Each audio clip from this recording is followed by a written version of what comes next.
Сәлем достар, бүгін мен сіздерге өзімнің мерекелік дастарханға ас мәзіріммен бөліскім келеді.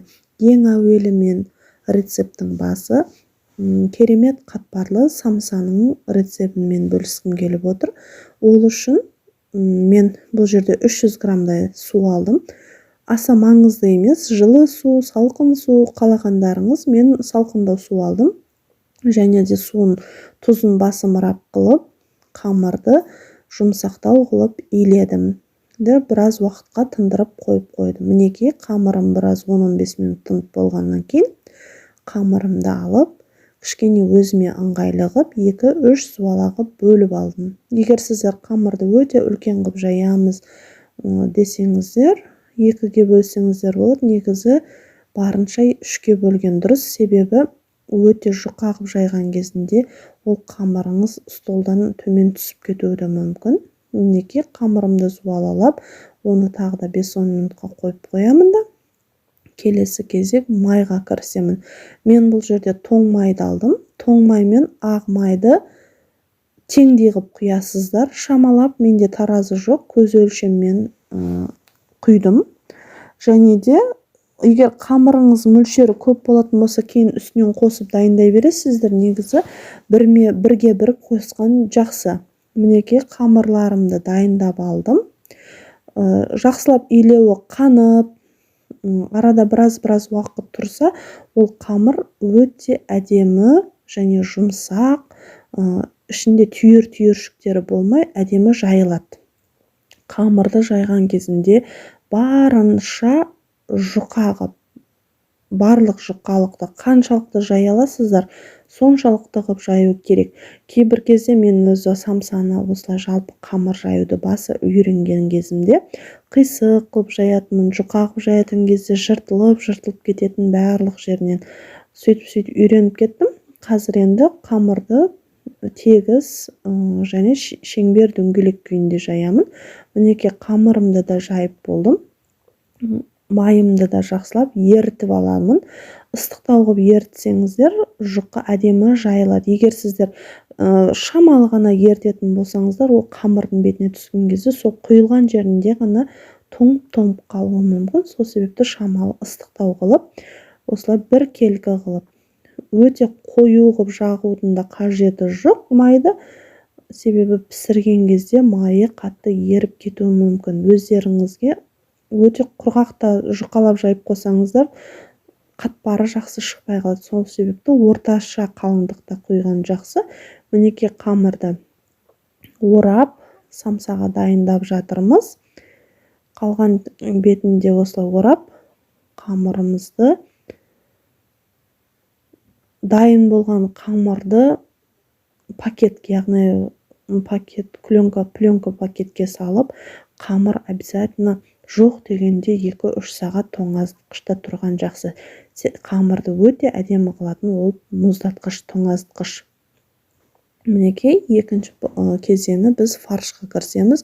Қалағанша ет өткізгіштен өткізіп, мен қойдың етін алдым, себебі қойдың еті, самса, фарш, яғни фарштан жасалатын тағамның бәрі қойдың етінен өте керемет болады. Және де пиязын мен көптеу аламын.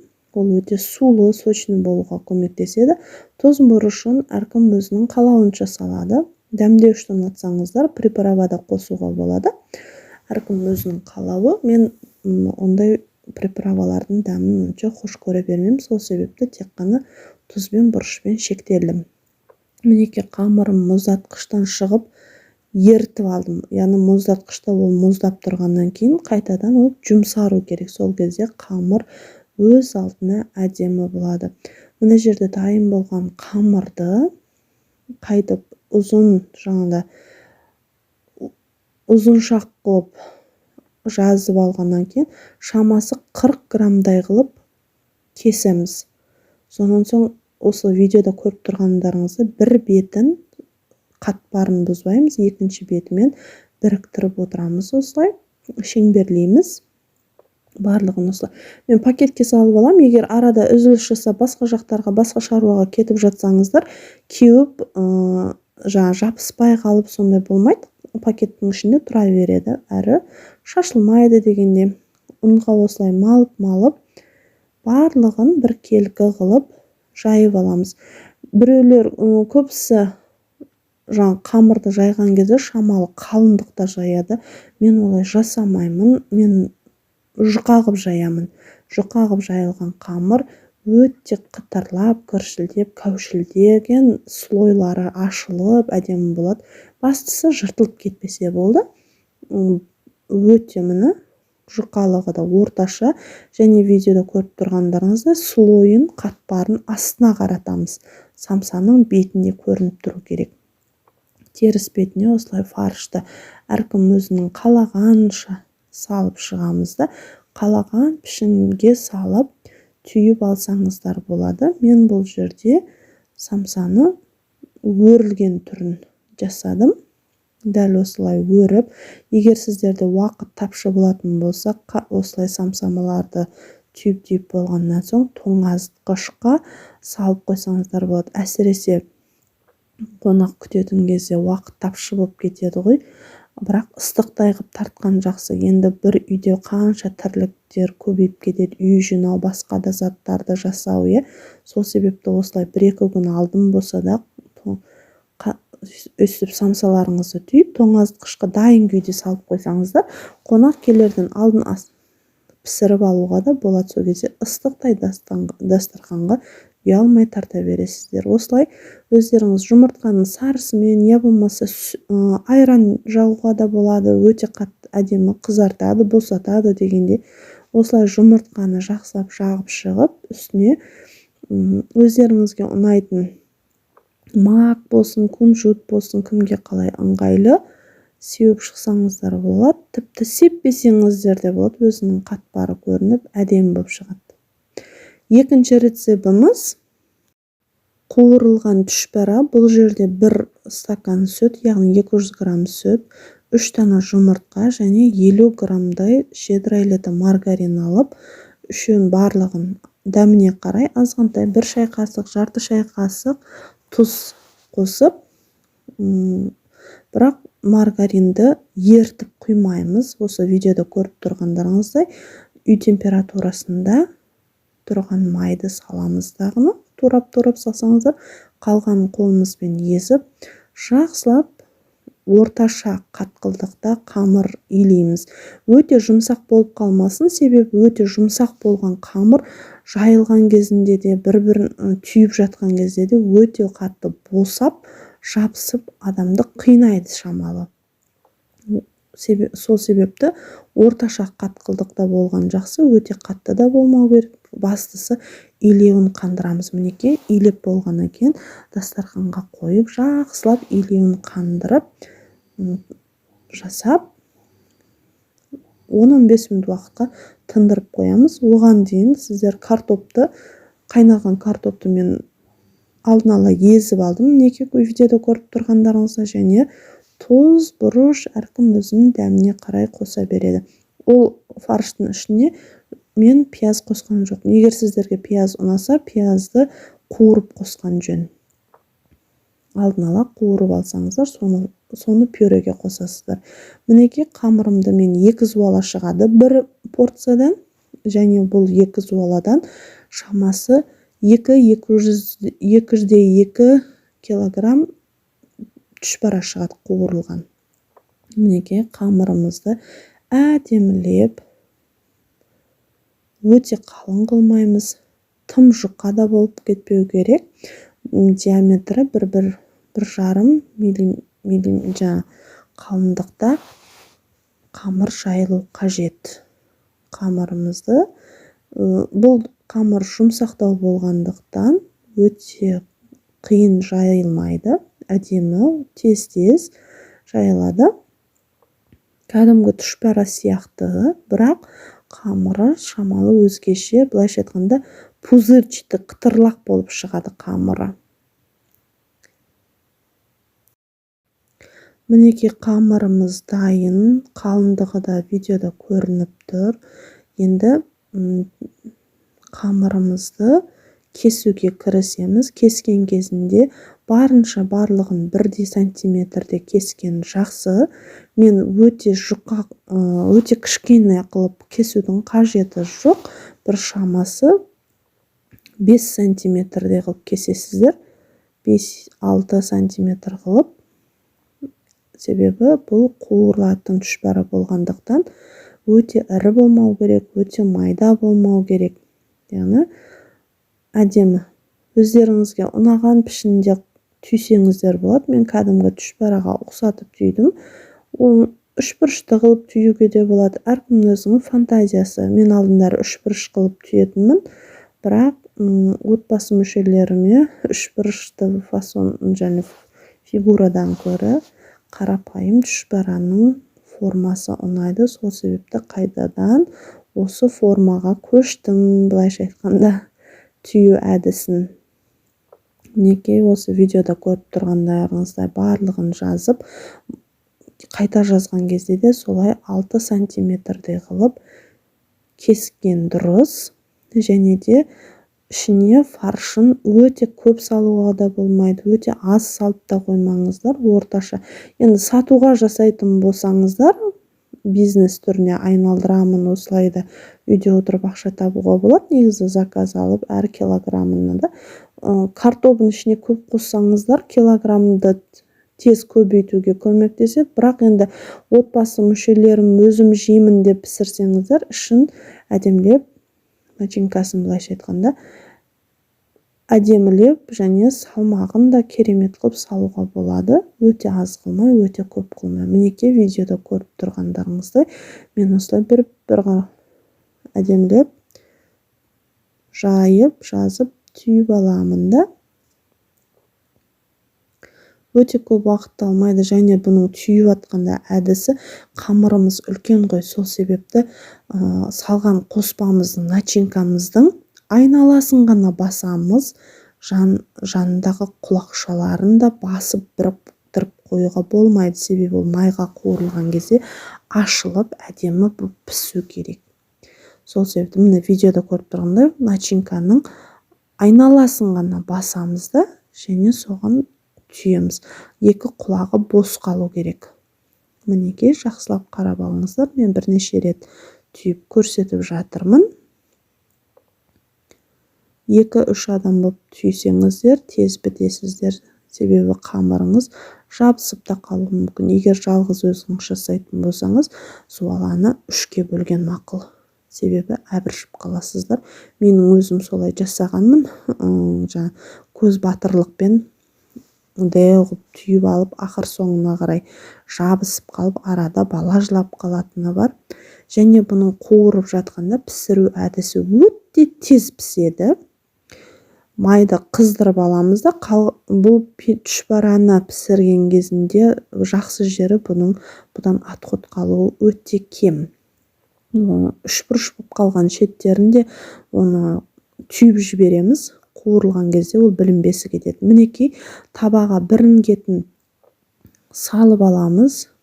Бір шетінен қойып үлгерсеңіздер, уже соңына қарай табаны толтырамын дегенше мына басы пісіп қалып жатады.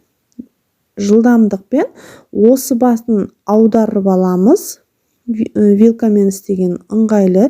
Егер сіздер шұңғылдау ыдысқа жасайтын болсаңыздар, төңкеруге біршама қиналуларыңыз мүмкін. Жоқ, маған мен солай үйренгем десеңіздер, майын көптеу қылып, бауырсақ сияқты қуырсаңыздар да болады. Мен ол әдістен шамалы қиналам, сол себепті табаға осылай аздап май құйып жасаған маған ыңғайлы. Мінекей, мен барлығын аударып боламын дегенше, ұжы бергі басы пісіп қалады да, шолпымен жақсылап алып, және қағаз майлыққа төсеуге де болады.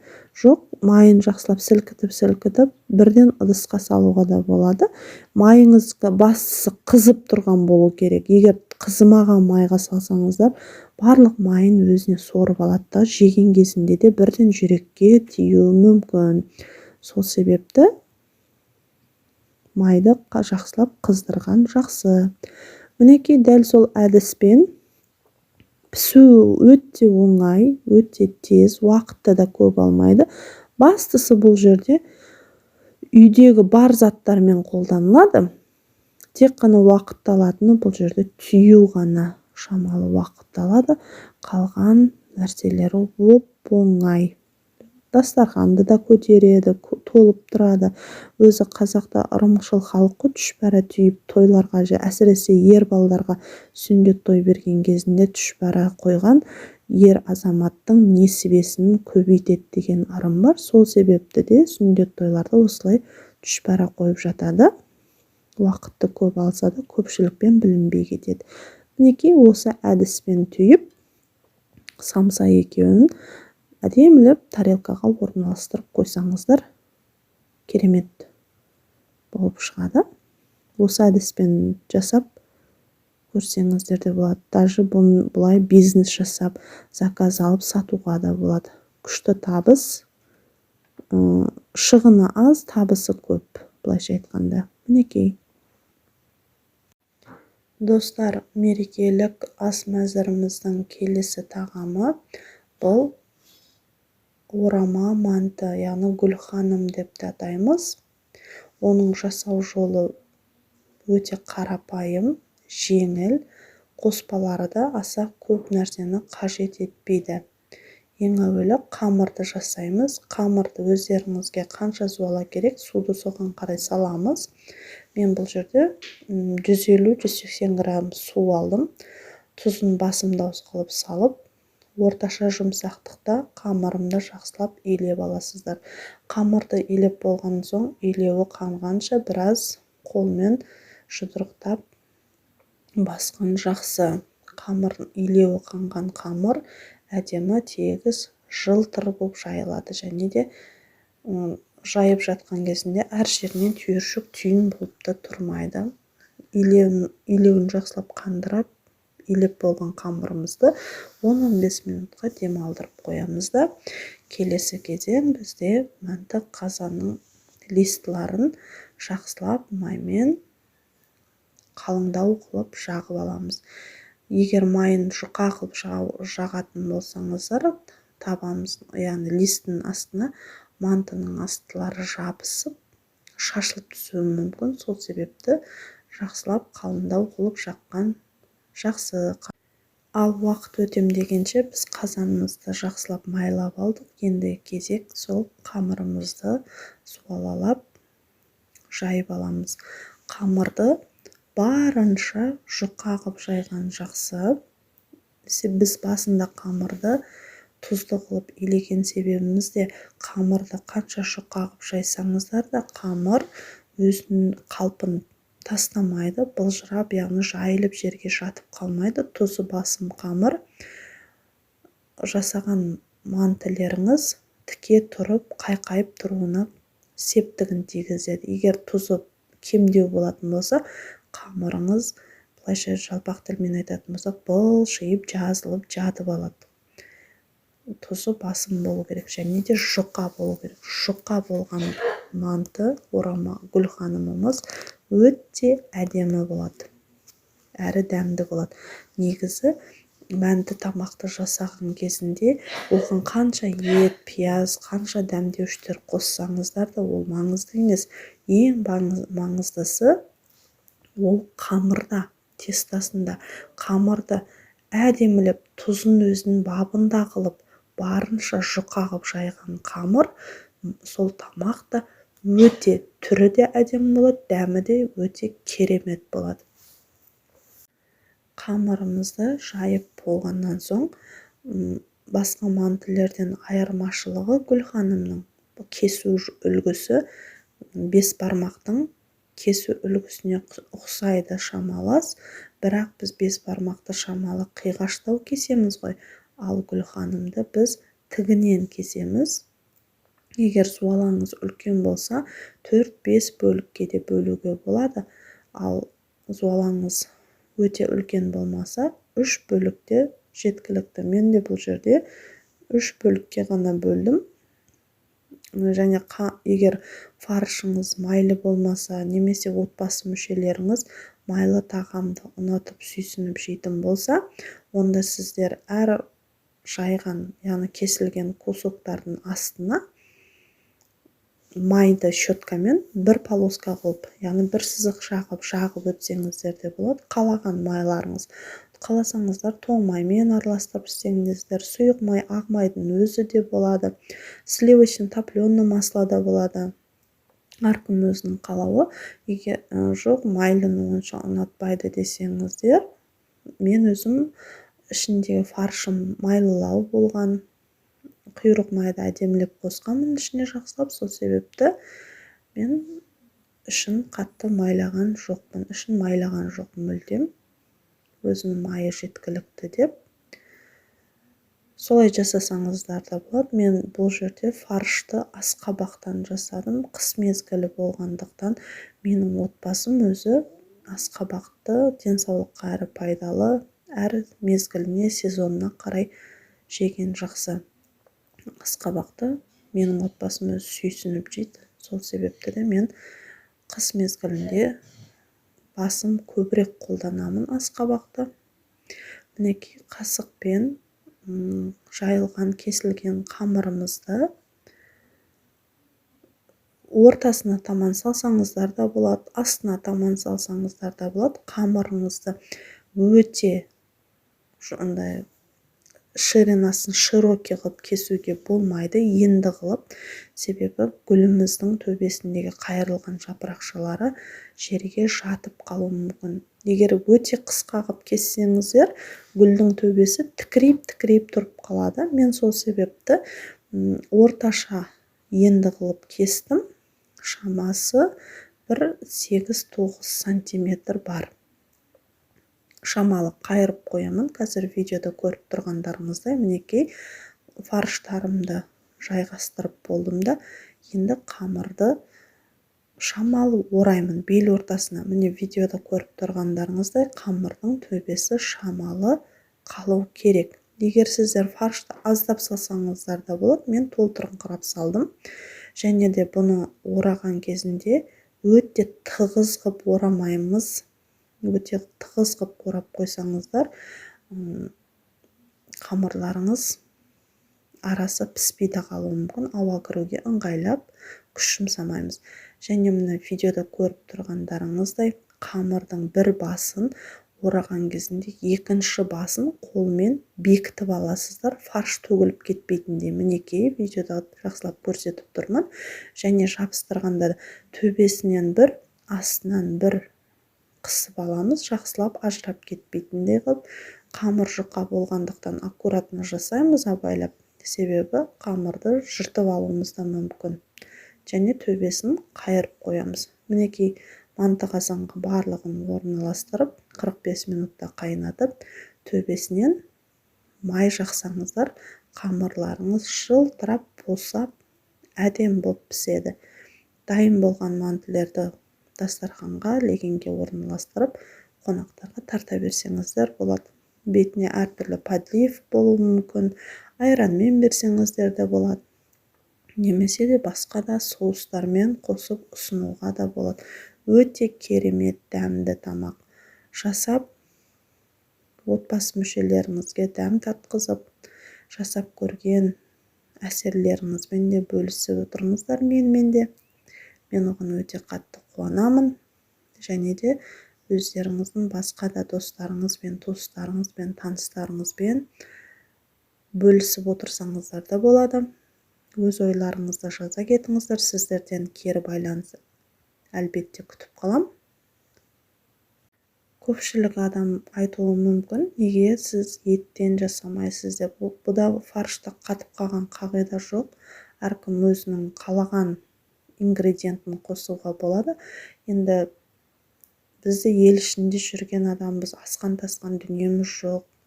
Жұрт қатары, жұрттың жеген жейміз дегенде ғой, былайша айтқанда. Етпен де жасауға болады. Ішіне егер майлы болып кетсе, картоп та қосуға болады. Жалпы жеуге болатын нәрсенің барлығын турап қоссаңыздар, тамақтың өзінің барлығы бабымен, тазалықпен жасасаңыздар, өте ұқыпты қылып, өте дәмді тағамдар шыға береді. Келесі біздер ассорти дейміз ғой, яғни еттерден жасалған ассорти жасаймыз. Мен бұл жерде қазыны көрсетіп тұрмын. Қазыны көбінше пісірген кезінде жарылып кетуі мүмкін. Сол себепті мен қазының барлығын осылай бинтпен немесе дәкемен жақсылап орап алғанды дұрыс көремін. Сол кезде былайша айтқанда сенімді болып жүресіздер да, қазым шашылып кетті, жарылып кетеді деме. Көп етті қайнатқан кезінде арасынан қазыны байқамай қалуымыз да мүмкін. Мінекей дәкемен орап алдым да, сыртынан жіппен алшақ-алшақ қылып айналдыра орап шығамын. Дәкем ашылып кетпейтіндей қылып.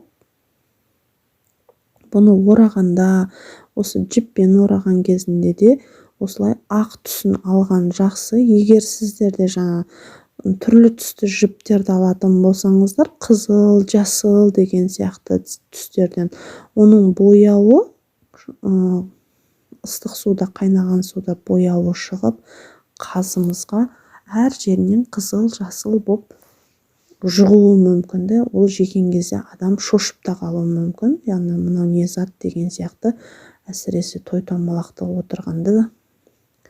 Өзі енемнің бір айтатын әдемі мақалы бар: қонақ аз отырып көп сынайды деп. Сол себепті келген қонағыңыз сіздің дастарханыңыздан рахаттанып, дәм татқан жақсы. Сол себепті барлығын аккуратно, орынды, адам шошымайтындай қылып, таза қылып жасаған жақсы. Мінекей, және мен ассортидің ең керемет жерлері ол тіл, және де қарын қосамын. Қарта, то есть менің мына қартам, мен қартаны екі түрлі қылып қайнатам. Біреуін ештеңе арасына қоспаймын. Екінші қартам өте майлы. Міне видеода көріп тұрғандарыңыздай. Бір қартамды бір қайнатып алғанмын. Суға бір парттап бұқтырып алған. Ал екіншісін жай ғана тазалап, жуып, тұзбен жақсылап жуып алғаннан соң осылай қайнамаған түрін ішіне ет қосып жасаймыз. Қазы сияқты. Ол да өзінше бір керемет дәм береді. Қазы сияқты болып тұрады. Өте майлы болғандықтан өзінің майын, жаңа бір басында майы көп, екінші басында шамалы майы аз екен. Сол себепті көп жерінен алып, аз жеріне, жоқ жеріне соны салып, екеуін теңестіріп қойдым, былайша айтқанда. Тура қазы сияқты бір басын ине жіппен тігіп алдым. Сіздер тікпеймін десеңіздер, біреулер әдемі келістіріп жаңа зубочисткамен түйріп қояды ғой. Менің қолымнан олай келмейді жасау. Сол себепті мен қарапайым әдіспен тігемін кәдімгідей. Мінекей, өздеріңізге ұнаған. Ішін егер етке өте қатты толтырамын десеңіздер де еркілеріңіз. Мен өте қатты толтырған жоқпын. Бір ұзын шақ қылып, қасына қосалып қылып салдым. Себебі өзінің майымен толып тұр, былайша айтқанда.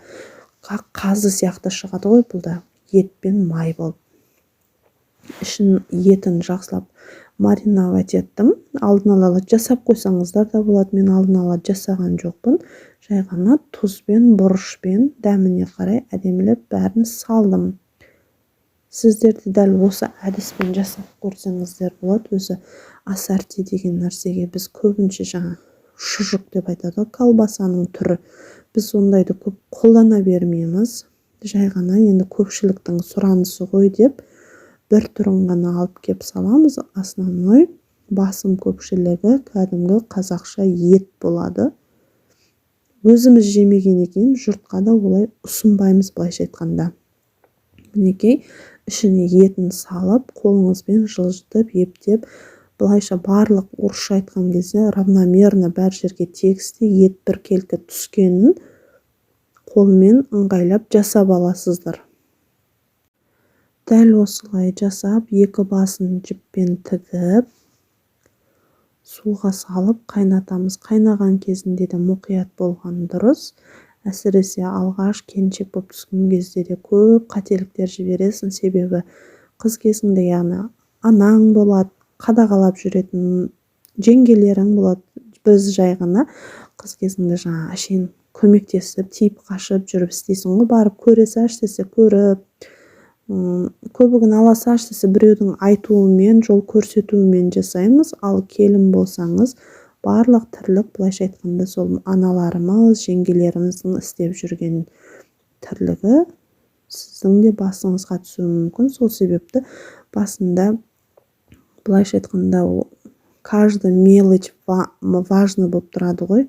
Мінекей ыдыс үлкендеу қазанға жасап алған қазыларымыздың барлығын саламыз рет-ретімен, және бататындай қылып су құйып, оны қайнатып, қайнағаннан соң қатты қайнап кетпеу керек. Егер өте қатты қайнап кетсе, сіздің қазыларыңыз жарылып, еті қатты болып қалуы мүмкін. Сол себепті басында тұрып қайнатқан жақсы.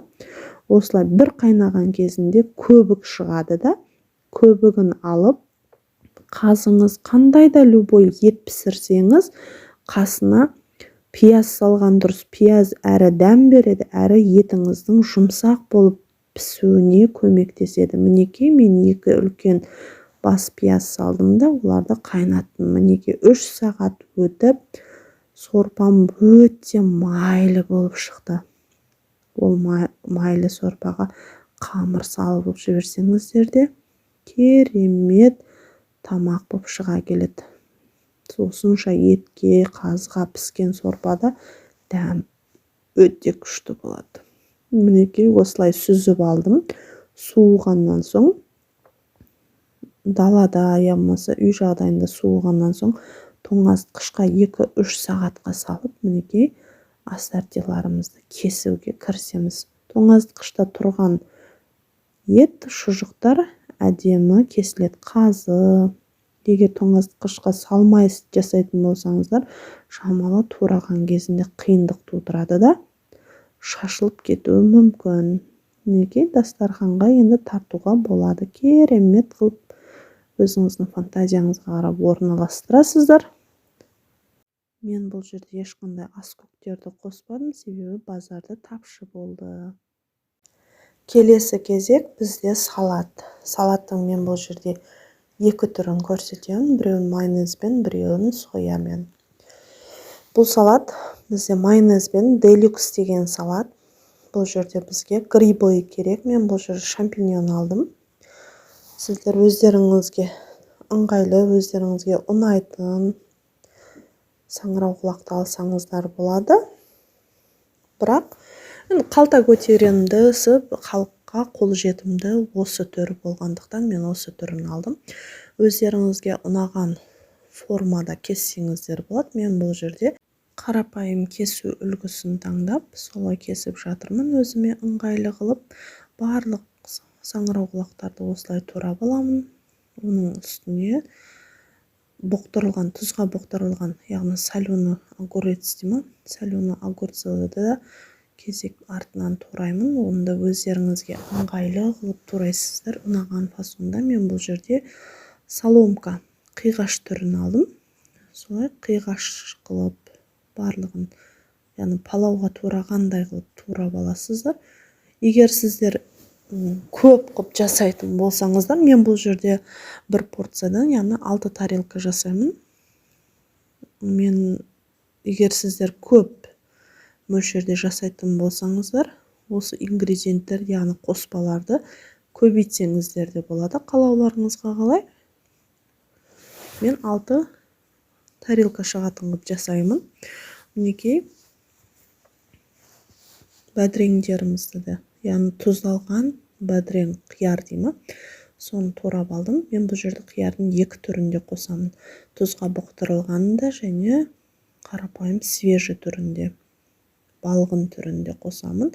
Және бәдреңді балғын түрін қосқанда мен өзгеше фасон жасағым келді. Сол себепті мынандай бір инструмент тауып алдым да, ортасын осылай шұқыдым. Яғни дәмінен бөлек салаттың түрі де әдемі болғанын қалаймын. Сол себепті де осындай үлгі қылып жасадым, ортасын шеңберлеп. Және де оны да өзіңізге ұнаған фасонда турасаңыздар болады. Мен шеңбер, яғни кольцо түрін таңдадым. Осылай шеңбер-шеңбер қылып турап алдым. Егер сіздерде ондай ортасын тесетін құрылғы жоқ болатын болса, жай ғана соломка қылып турасаңыздар болады, жартылай шеңберше қылып турасаңыздар болады. Әркім өзінің ұнайтын формасына салып. Келесі кезек бізде жұмыртқа. Жұмыртқаны мен қоспасы өте көп заттан тұрмайды, сол себепті мен жұмыртқаны көп теуіп алдым, әрі менің жұмыртқаларым өте майда. Қолжетімді заттар аз ғана қоспадан тұрады. Салаттың өзі видеода көріп тұрғандарыңыздай саңырауқұлақ, тұздалған қияр, балғын қияр және де жұмыртқа қайнатылған, тауықтың аяғы қайнатылған, майонез және жүгері. Артық нәрсенің қажеті жоқ. Мінекей етімізді де, тауығымызды да сүйектерінен ажыратып, оны да ыңғайлы ұзыншақ қылып, яғни соломка түрінде турап аламын да, оны да салатқа араластырып қосамын. Біреулер осы тауық етін қосқан кезде сыртқы терісі, былайша айтқанда кожасы дейді ғой, оны қоспайды. Мен қосып жібердім. Ол да себебі қайнап піскен, жеуге жарамды, жейтін зат. Егер етіңіз көп болып жатса, олай алып тастасаңыз да болады. Және де майонезді қосқан кезінде шамалуына соленый огурец деп айтамыз ғой, соленый огурцды мына жүгерінің өзінің бұқтырылған суы бар ғой ішінде, соған араластырып жасасаңыздар, қоссаңыздар, соның суымен қоссаңыздар да болады. Майонез шамалы жұмсарып, ішіндегі қосқан ингредиенттеріңіз жалтырап, әдемі болып жатыр. Жай қарапайым, мысал үшін жаңа жылда, басқа да мерекелік дастарханға оливье жасаймыз ғой. Оливье ол өзі дастарханның, былайша айтқанда, жазылмаған заңдылық салат қой. Оны да қосқан кезде дәл солай горохтың суымен, соленый огурцдың суымен жасасаңыздар, ішіндегі ингредиенттер жылтырап шығады ғой, көрініп. Ал егер ондай суды қоспасы тек қана майонезбен жасасаңыздар, тобарысып қалады бір-бірімен. Өте не болып, топ болып қалады да. Солай жасап көріп салыстырсаңыздар да болады. Мінекей сол, және майонезді де өте көп қажет етпейді, егер сондай суын қосатын болсаңыздар.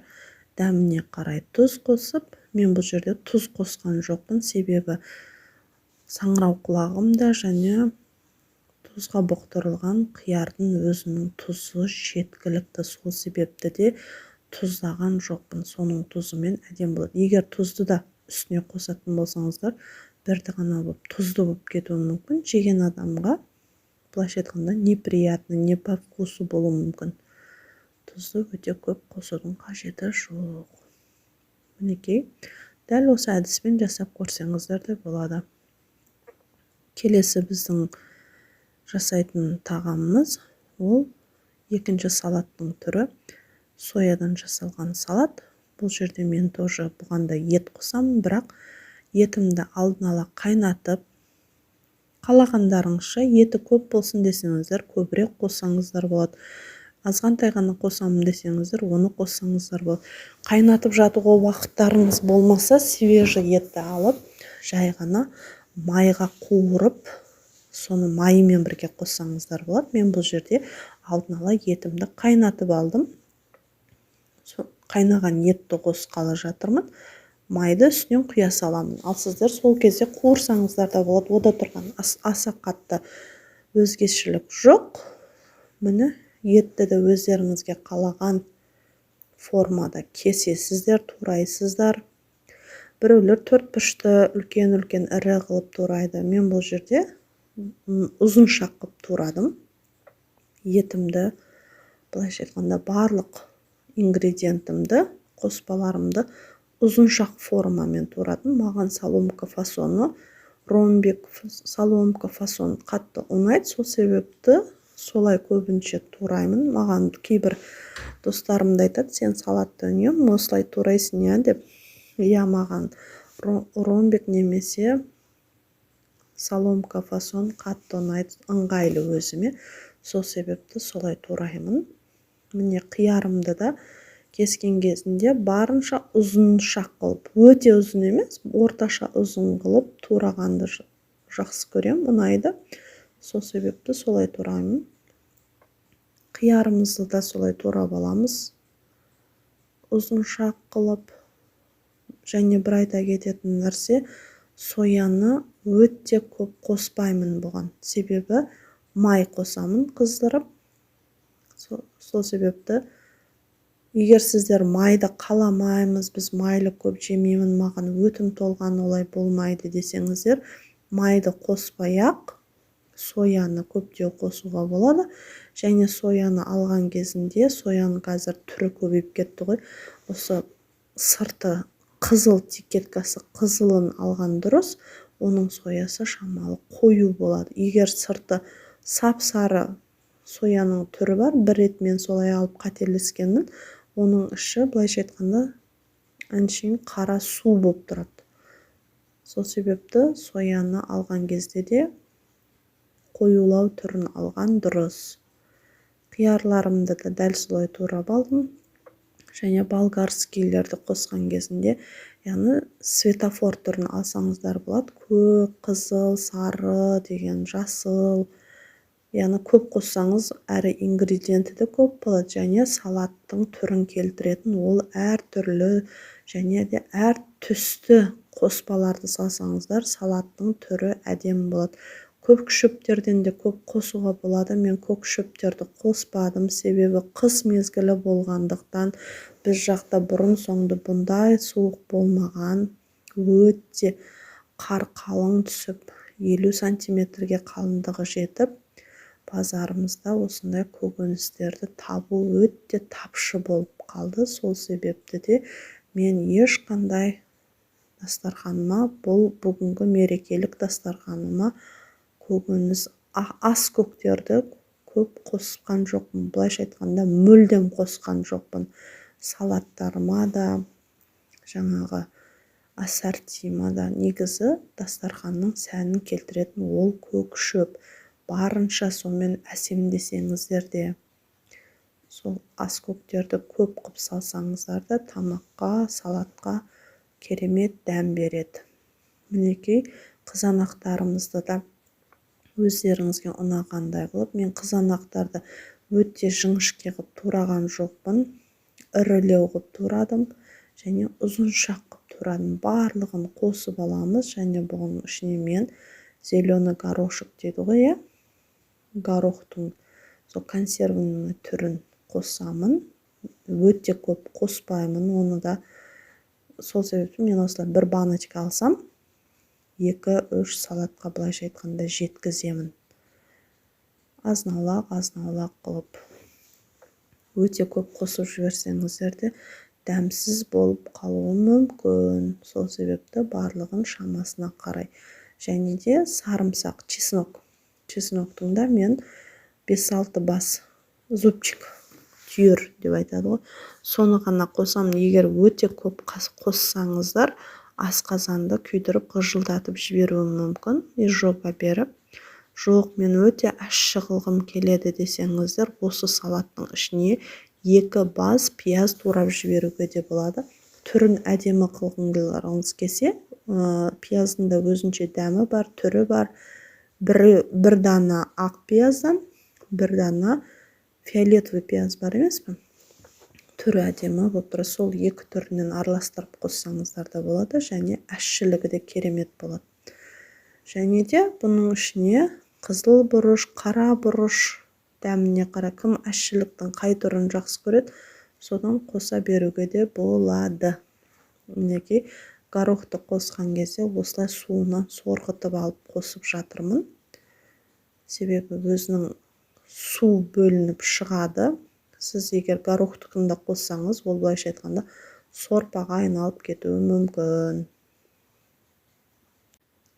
Ас қасықпен 3 ас қасық соя қосып, үстіне дәміне қарай тұз, бұрыш. Егер сіздерге приправалардың дәмі ұнаса, солардан қосуларыңызға болады. Жоғарыда айтып өткенімдей, ас көктерден петрушка, кинза әсіресе кинзаны қоссаңыздар өте керемет дәм береді. Мінекей бұрыш. Үйлеріңізде қызыл бұрыш болса, қызыл бұрыштан да салуға болады. Аздап мұның да өзіне тән дәмі бар. Мінекей майды үстінен қыздырып, сұйық майды аз ғана 50 грамм сұйық май өзі жетеді. Жақсылап бәрін араластырып, өзіңізге ұнайтын ыдыстарға орналастырып, үстіне кунжутпен безендірсеңіздер де болады. Керемет дәмді, әсіресе ер азаматтардың сүйіп жейтін салатының бірі. Негізі ер кісілер ащы салатты, соя салатты қош көреді ғой. Ас мәзіріміздің келесі бөлігі бізде десерт, яғни тәтті тамақ. Бұл жерде біз тәттіден дамский пальчики жасаймыз. Мен алдыңғы басқа видеоларымда көрсеткенімде 150 грамдықпен бір порцияны жасағанмын. Мен бұл жерде бір порцияны 250 граммен жасаймын. Яғни 1,5 порция почти шығады. Есеп бойынша ол деген сөз 250 грамм су құйып, отқа алауға қоямыз да, қайнатамыз.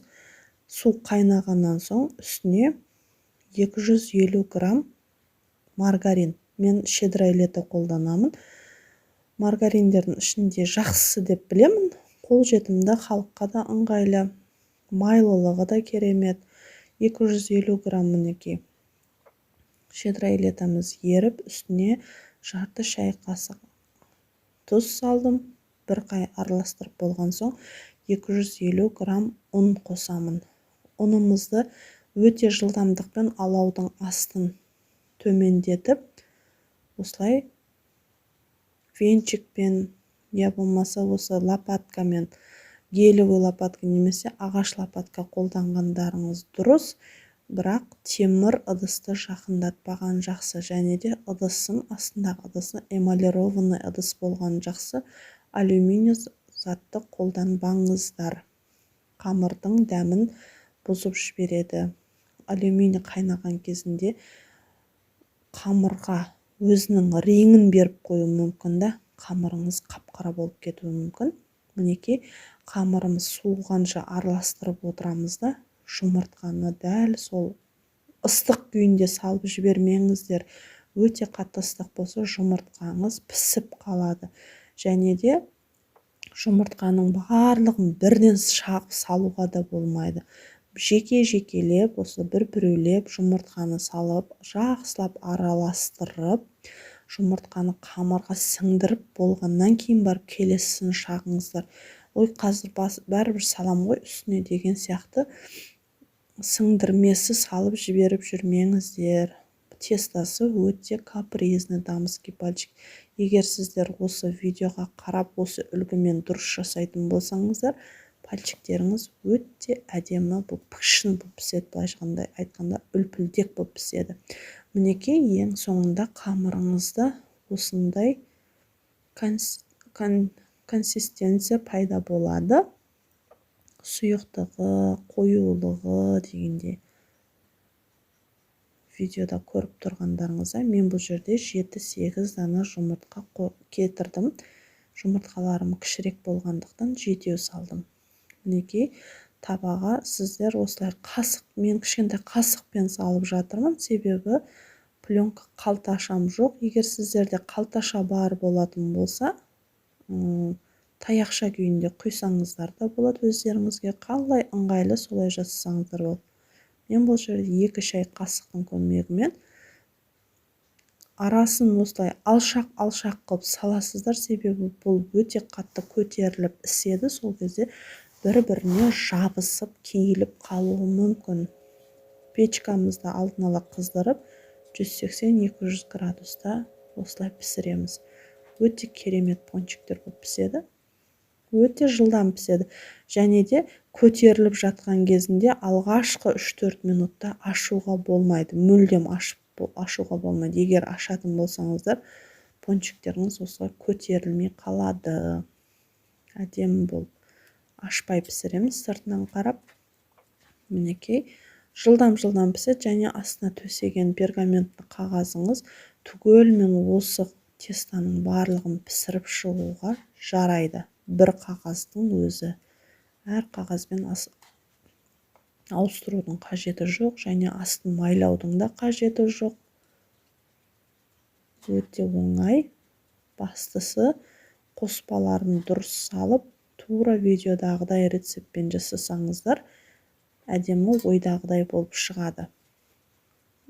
Тез күйіп те кетуі мүмкін, сол себепті қарап тұрып пісірген жақсы. Келесі кезекте бізде кремі. Мен бұл жерде крем-чиз салдым 200 граммдай. Және де сахарны пудраны аз мөлшерде және електен өткізіп қосқан жақсы, түйіршік болып кетпейді. Екеуін шамалас қылып саласыздар, шамалы. Көзбен өлшедім, мен таразым жоқ. Былайша айтқанда 1-1 саласыздар ғой. Мен бұл жерде сливкидің свежий деген түрін алдым. Егер сіздер випакты алатын болсаңыздар, оған сахарны пудраны өте аз қосасыздар. Тіпті қоспай қойсаңыздар да болады, себебі оның өзінде тәтті шекері болады. Ал свежийді қосатын болсаңыздар, сливкидің, бұның өзінің құрамында тәттісі шекері жоқ, сол себепті сахарны пудраны көптеу қажет етеді. Мінекей, електен өткізіп алғаннан соң миксермен осылай бір-бірімен жақсылап араластырып аламыз өзін. Өте ұзақ айналдырып тұруға да болмайды. Крем-чизіңіз іріп кетуі мүмкін. Осылай шамалас, бір-бірімен бірікті деген сияқты 1-2 рет айналдырып өтесіз. Сонан соң үстінен сливки құямыз. Жоғарыда айтып өткенімдей, менде таразы жоқ, сол себепті мен барлығында көзбен өлшеп қана саламын. Мінекей сливкимізді де осыған шамалап 250-300 граммдай қылып құямын тостаққа. Үстінен оны да жақсылап миксермен араластырамыз. Мен бұл жерде өте ұзақтау, көптеу былайша айтқанда араластырып қойыппын. Кремім шамалы қоюлау болып қалды. Егер сіздер сұйықтау болған қаласаңыздар, өте маған құсап ұзақ араластырып қоймаңыздар. Бұл кремнің бір жақсы жері араласқан сайын қоюланады.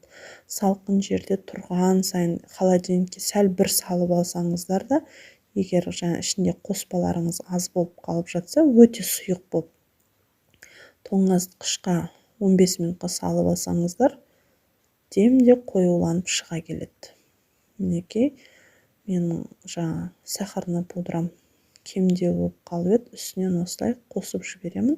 Дәл осылай миксермен айналдырсаңыздар, осылай өзі көтеріліп, аппақ, әдемі, пышны болып шыға келеді. Және де пісірген пончиктеріңізді осы кремге салып, батырып өздеріңізге қалаған формада, қалаған ыдысқа әдемілеп орналастырсаңыздар болады. Және айта кететін зат, бұның ішіне темір ыдысты қолданудың қажеті жоқ. Ағашты, я болмаса гелевый осындай лопатканы қолданып, өздеріңізге ұнаған ыдысқа орналастырып, төбесінен үккіштен өткізіп, мен осылай шоколад қостым, және де фрукты, яғни сіздерде құлпынай, таңқурай, смородина болатын болса, солармен де безендірсеңіздер болады. Фисташковый крошканы себуге де болады. Мен бұл жерде жай ғана кивиді өзіме ұнаған фасонда майдалап, турап, 3 бұрышты фасонда осылай бетіне сеуіп орналастырып шықтым.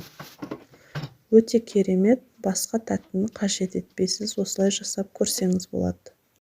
Дастарханымызға ұсынатын ең соңғы ас, ол бізде жемістен жасалған нарезка, яғни фруктовый нарезка дейміз ба, жемісті ұсынамыз. Яғни біздер дастарханға бүтін күйінде қойғаннан соң, оны қонақтарға әдемілеп турап апарып беруде бір өнер. Мен бұл жерде жемістің сіздерге 2 ғана түрін көрсетемін кесудің. Бірінші жолы өте оңай, және балаларға да солай турап алдап жегізуге болады, қызықтырып. Бала деген өзі тез алданады ғой, әдемі қылып келтіріп беріп жатсаңыздар. Мен бұл жерде бананнан тропикалық пальма жасаймын. Оны жасау өте оңай, және қоспасы да өте көп нәрсені қажет етпейді. Бар жоғы 1 банан, 2 медок, және де 2 киви ғана қажет болады. Бананды осылай қойып болғаннан соң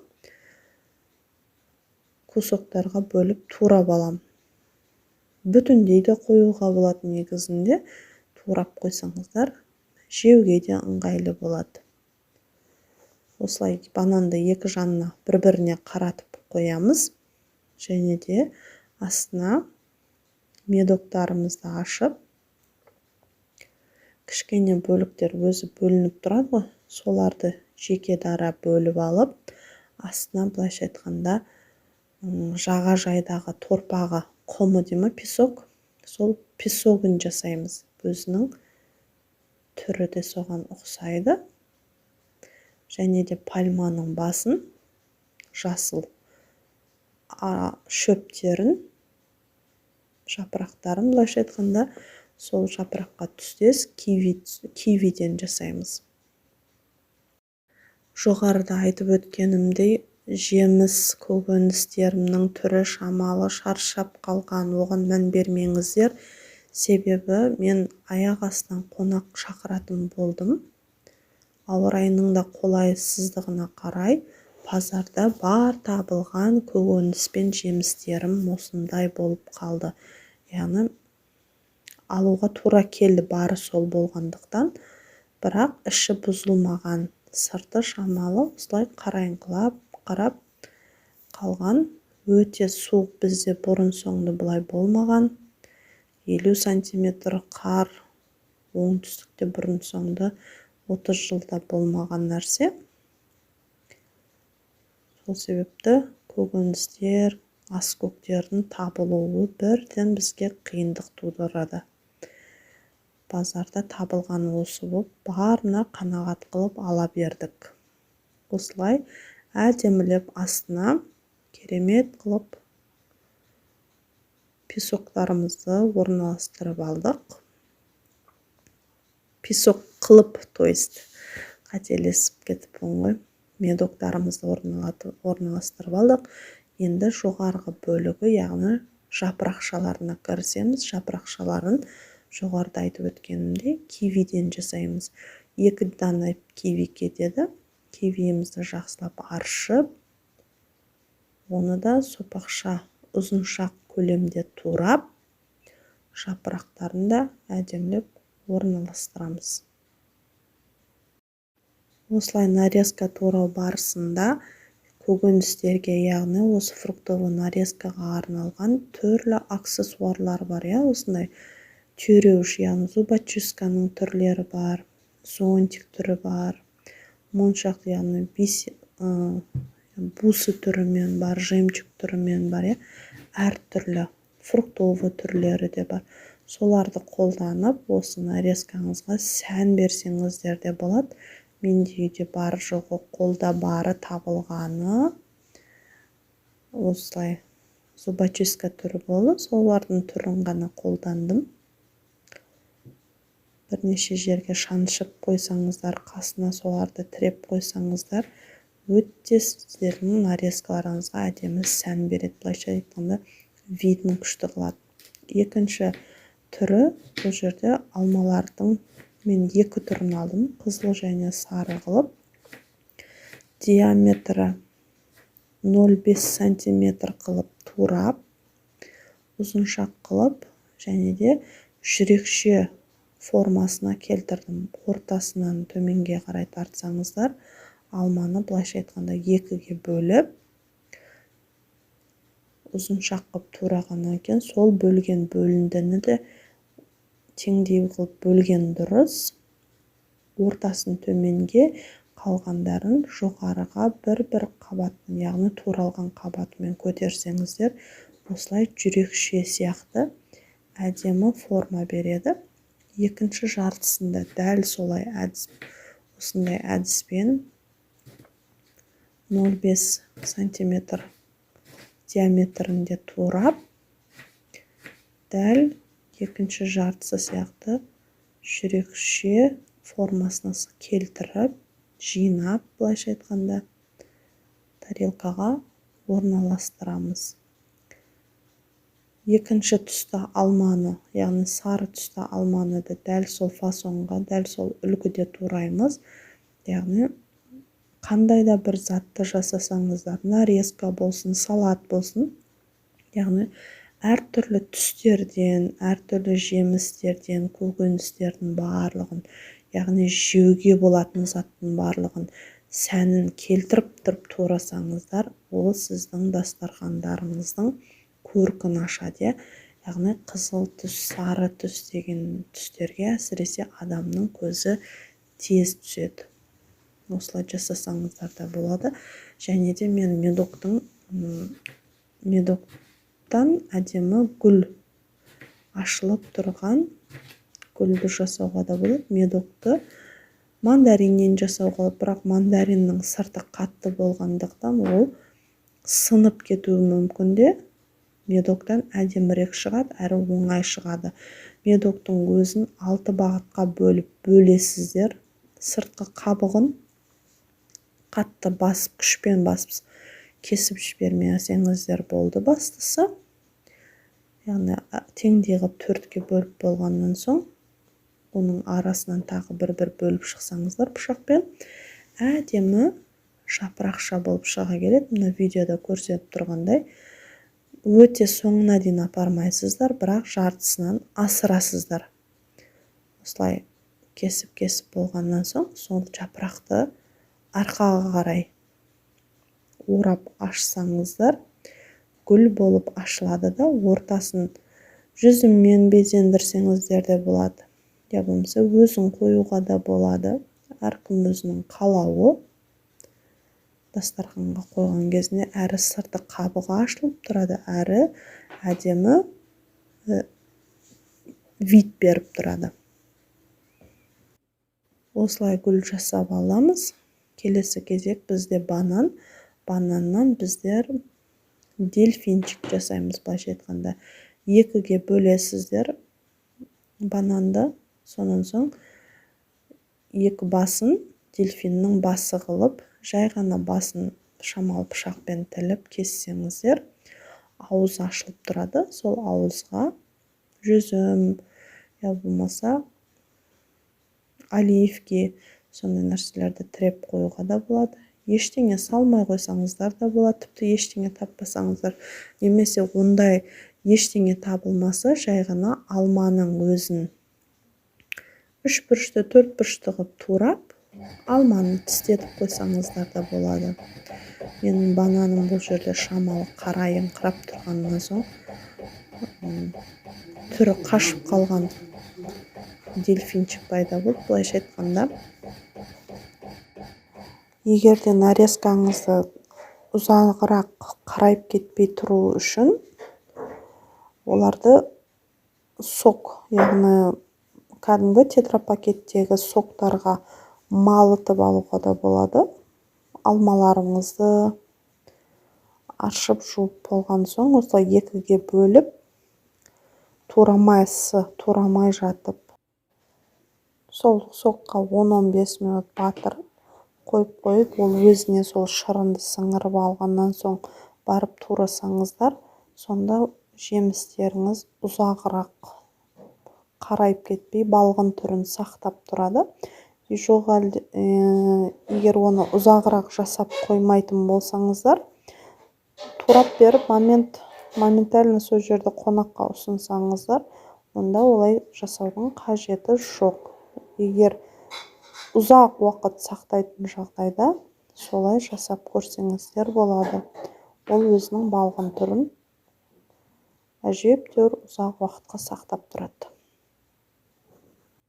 Және де достар, егер сіздер менің каналыма әлі де тіркелмеген болсаңыздар, тіркеліп, достарыңызбен бөлісіп, осындай керемет мерекелік асты мәзірмен бөліссеңіздер де болады. Дәл осы мәзірді мен өзімнің қонақтарыма жасап қойғанмын. барлығы да өте керемет оң бағаларын беріп, керемет дәмнен ауыз тиіп, өзінің достарымен де бөлісіп жатыр дегім келеді. Сіздер де дәл солай осы әдістермен жасап көріп, жасап көрген болсаңыздар, сол әсерлеріңізбен менімен де бөліссеңіздер, өте қуана кері байланыс жасаймын. Сіздерге көп уақыт кетпейді, алайда маған ол үлкен көңіл күй және де шабыт сыйлайды. Дәл осылай жасап, өз ойларыңызды күтемін. Ас болсын.